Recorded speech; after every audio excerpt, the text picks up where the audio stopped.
pengimbasan ke sekolah tentang membangun budaya positif di lingkungan sekolah. Ini sebagai sharing saja, budaya positif ini termasuk salah satu budaya atau penciptaan iklim belajar di mana kita ini kurikulum merdeka. Jadi kurikulum merdeka itu khas sekali dengan kembali mengenal filosofi Ki Hajar Dewantara, di mana mendidik itu adalah menuntun. Kalau diumpamakan guru itu seperti petani. Jadi petani ini yang sangat berpengaruh bagaimana bibit si padi ini yang mungkin bibitnya tidak terlalu bagus tapi nanti bisa menghasilkan padi yang bagus. Seperti itu diumpamakan seperti itu. Nah, kurikulum merdeka juga kembali filosofinya ke Ki Hajar Dewantara bahwa anak itu sebetulnya unik dengan segala perbedaannya. Kita itu mendidik sebetulnya setiap anak sudah mempunyai kodratnya masing-masing atau sudah membawa kodratnya masing-masing, potensi dirinya masing-masing. Kita hanya perlu mengantarkan dia sesuai dengan kodrat alam dan kodrat zamannya. Nah, ini ada pertanyaan pemantik. Apakah Bapak Ibu setuju dengan pernyataan ini? Yang pertama, hukuman dapat mendisiplinkan anak. Setuju tidak? Setuju nggak ya? Tidak. Hukuman dapat mendisiplinkan anak. Setuju tidak ya? Setuju. Hukumannya seperti apa? Hukumannya seperti apa? Mungkin di satu sisi setuju emang anak tuh dihukum dia bisa disiplin. Tapi apakah disiplinnya dia itu atas kesadaran diri atau takut dengan gurunya, begitu ya? Kemudian yang kedua, pemberian hukuman dengan hal positif seperti membaca atau membersihkan halaman sekolah dapat meningkatkan disiplin anak. Setuju nggak? Ya. Setuju. Setuju. Yang ketiga, memberi penghargaan dapat meningkatkan motivasi belajar anak. Setuju? Setuju. Setuju. Walaupun penghargaannya nggak yang wah ya. Cuma ucapan bagus. Ya, betul. Nah, ini perubahan paradigma. Jadi tadinya ada teori yang namanya teori stimulus respon. Jadi ketika guru memberikan stimulus, maka anak akan merespon. Seperti tadi, anak salah, kita kasih hukuman, responnya besoknya anak tidak melakukan kesalahan lagi. Tapi kita tidak pernah tahu feedback ke kita ini apakah dia menyadari atau takut, rasa takut itu. Nah, ternyata di budaya positif ini teori tersebut beralih ke teori kontrol, di mana kita berusaha memahami pandangan orang lain tentang dunia.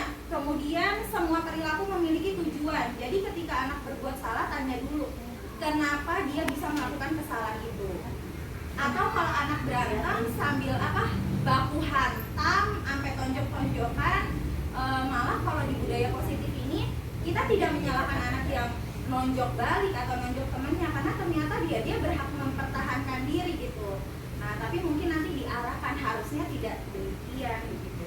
Kemudian yang ketiga, hanya Anda yang bisa mengontrol diri Anda.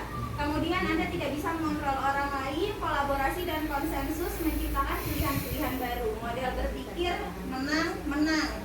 Jadi adil, tidak ada yang dirugikan. Nah, ini yang namanya disiplin positif. Jadi teori kontrol itu dari Dr. William Glasser. Nah, ini ada teori motivasi. Teori motivasi itu untuk menghindari hukuman, kemudian untuk mendapatkan imbalan, kemudian untuk menghargai diri sendiri, nilai-nilai kebajikan universal dan keyakinan kelas.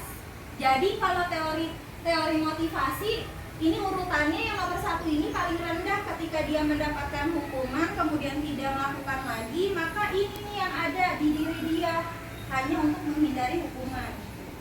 Kemudian beralih ke yang lebih baik, yaitu untuk mendapatkan imbalan. Sebenarnya sama aja sih. Jadi misal ada kita nih atau saya misal mau punya motivasi setiap pagi harus datang ke sekolah tepat waktu hanya untuk mengejar imbalan dari ibu kepala sekolah. Ada yang seperti itu.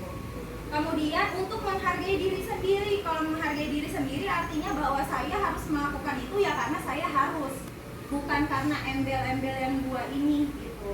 Nah, itu kalau kita sudah ada di tahap ini, maka nanti yang terbentuk adalah nilai-nilai kebajikan universal.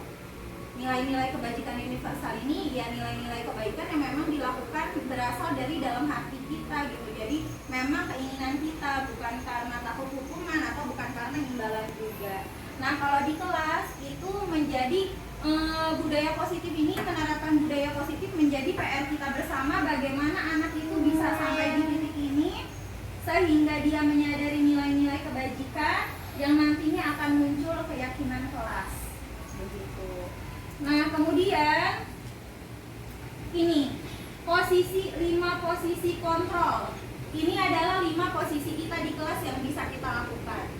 Ada yang sebagai penghukum. Nah ini sebagai penghukum itu ketika anak salah maka diberi hukuman sehingga dia jera. Itu posisi penghukum. Kemudian yang kedua ada pembuat rasa bersalah, mengintimidasi sehingga anak mengakui bahwa dia bersalah gitu. Nah yang ketiga teman. Kalau teman biasa diajak ngobrol, kenapa sih kamu melakukan itu gitu. Padahal kamu tahu nggak sih yang dilakukan itu betul atau salah gitu. Nah itu kayak teman. Nah kalau pemantau ini dia dikembalikan lagi kepada peraturan. Jadi kita mengingatkan peraturannya apa, maka ketika melanggar ya konsekuensinya apa. Kemudian ada sebagai manajer. Nah manajer ini tuh dalam arti dia lebih bijaksana dalam menyelesaikan sebuah permasalahan. Nah di disiplin positif ini ada yang namanya segitiga restitusi. Jadi ketika anak ada yang melakukan kesalahan, maka kita tidak langsung memberi hukuman, tapi ada tahapan-tahapannya seperti menstabilkan identitas. Kayak kita bertanya kesalahannya dia apa. Kemudian validasi kebutuhan, kenapa kamu melakukan itu. Kemudian yang ketiga menanyakan keyakinan, kira-kira agar tidak mengulangi kesalahannya lagi, kalian harus apa gitu. Atau kalau kalian kena hukuman, menurut kalian hukuman apa yang pantas buat kalian atas kesalahan yang kalian lakukan, seperti itu. Nah ternyata setiap orang itu ketika melakukan kesalahan, ternyata ini nih ada kebutuhan 5 dasar manusia, 5 kebutuhan dasar manusia. Yang pertama bertahan hidup, yang kedua penguasaan, yang ketiga kasih sayang, yang keempat kesenangan, yang kelima kebebasan. Nah biasanya di kelas anak yang berulang nih banyaknya yang di nomor 3 ini nih, kurang kasih sayang orang tua atau orang tuanya terlalu sibuk di luar rumah. Nah, tadi yang dimaksud nilai kebajikan universal itu nilai-nilai positif manusia yang merupakan tujuan mulia yang ingin dicapai setiap individu yang berasal dari hati. Nilai-nilai tersebut ada beriman dan bertakwa, mandiri, bernalar, kritis, berkebinekaan global, bergotong royong, kreatif, dan lain sebagainya. Nah ini Bapak pendidikan kita bahwa kurikulum Merdeka banyak banget mengutip kata-kata beliau. Merdeka itu artinya tidak hanya terlepas dari perintah, akan tetapi juga cakap buat memerintah diri sendiri. Nah ini budaya positif. Awalnya dari ini peraturan kelas. Bapak Ibu punya peraturan kelas di kelas? Punya. Nah, siapa yang bikin? Kita semua. Guru sama murid. Guru sama murid. Oke, ada yang bikin gurunya aja? Ada kelas 1 katanya. Oke, ketika sebuah peraturan di dalam kelas yang bikin hanya gurunya atau hanya sekolah kemudian ditempel di setiap kelas, maka itu adalah peraturan kelas. Nah, naik ke level ke atasnya, ketika kita bersama siswa membangun sebuah peraturan, maka kita bisa menyebutnya ini adalah keyakinan kelas, di mana kita sebagai guru dan anak itu sadar ketika menetapkan sebuah aturan. Ini dampak positifnya, anak nanti bisa mengajarkan anak lebih tanggung jawab. Jadi ketika dia melakukan kesalahan, ya balik lagi, dulu yang bikin peraturan siapa? Bersama kan, maka harus ditaati bersama.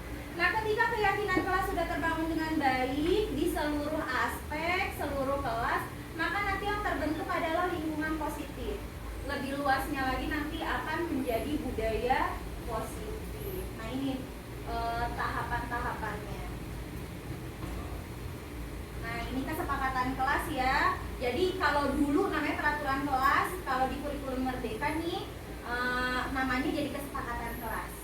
Bahkan sekarang kesepakatan kelas itu sudah ditentang. Artinya begini, kesepakatan, kadang kesepakatan itu ada berat sebelah gitu, tapi nanti kalau dikembalikan kan dulu kesepakatannya begitu.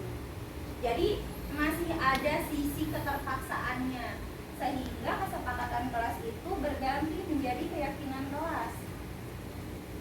Nah, ini 5 posisi kontrol yang tadi. Nah, ini nih ada indikasi-indikasinya nih, kira-kira kita masuknya kemana nih Bapak Ibu? Kalau tipenya penghukum, guru itu akan berbuat menghardik, menunjuk-nunjuk, menyakiti, menyindir. Itu yang penghukum. Kadang saya masih di sini nih, nunjuk-nunjuk. Kamu ya gitu. Nah, kalau yang membuat orang merasa bersalah, berceramah dan mengatakan seharusnya, atau ibu kecewa atau bapak kecewa, itu nih kalau membuat merasa bersalah. Jadi kayak itu anak dikasih tahu perasaan kita kerja tuh bagaimana gitu. Nah, kalau sebagai teman ini membuatkan alasan-alasan untuk muridnya. Kalau yang pemantau menghitung dan mengukur kesalahannya apa, berat, sedang atau kecil gitu kan. Nanti hukumannya ya sesuai itu gitu. Nah, kalau yang manajer dia mengajukan pertanyaan-pertanyaan, lebih menyelidiki. Nah, mungkin itu saja Bapak Ibu. Saya hanya sharing tentang budaya positif. Yang namanya budaya itu kan, apalagi budaya positif itu adalah sikap gitu. Yang namanya pembentukan sikap dan karakter nggak bisa dalam waktu sebentar terus anak tiba-tiba berubah, itu nggak bisa. Memang butuh waktu yang lama. Tapi kalau tidak dimulai, ya kita tidak akan pernah tahu budaya positif itu akan terbentuk atau tidak gitu. Terima kasih atas waktunya Bapak Ibu semua. Kurang lebihnya saya mohon maaf. Saya akhiri kegiatan ini. Wabillahi taufiq wal hidayah.